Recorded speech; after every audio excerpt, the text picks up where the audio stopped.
एक पत्नी ने अपने पति से सवाल किया कि बताओ कि आप अपनी माँ से ज्यादा प्यार करते हो या फिर मुझसे। तब पति ने कहा कि मैं किसी एक के बारे में नहीं बोलूंगा, क्योंकि मैं तुम दोनों से ही बहुत प्यार करता हूँ।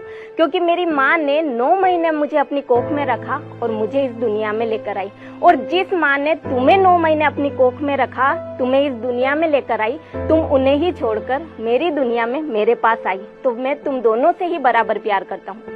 तब पत्नी ने कहा कि तुम्हें अगर माँ और मुझ में से किसी एक को चुनना है तो तुम किसे चुनोगे। तब पति ने बड़ी ही समझदारी से और बड़ा ही सुंदर जवाब दिया कि मैं अपनी माँ को चुनूंगा और माँ के साथ रहना पसंद करूंगा। तब पत्नी ने कहा कि क्यों, माँ को क्यों चुना तुमने। तब पति ने कहा कि मैं नहीं चाहता कि कल को मेरा बेटा भी अपनी पत्नी के लिए अपनी माँ को छोड़ दे, क्योंकि कहते हैं ना कि बेटा जो भी सीखता है अपने बाप से सीखता है, तो जो मैं करूंगा स्वाभाविक है कल को मेरा बेटा भी वही करेगा। तब पत्नी की आंखों में आंसू आ गए और पत्नी ने कहा कि आपने बिल्कुल सही कहा, जो हम करेंगे कल को वही तो हमारे बच्चे भी हमारे साथ करेंगे ना। तो मैं धन्य हो गई आप जैसा पति पाकर, और भगवान जी से बस मेरी यही प्रार्थना है कि अगर मुझे 7 जन्म भी मिले ना, तो हर जन्म में मैं आपकी ही पत्नी बनूं और आप ही मुझे पति के रूप में मिलो। और भगवान जी अगर किसी को बेटा दे तो आप जैसा, पति दे तो आप जैसा, और पिता दे तो भी आप जैसा।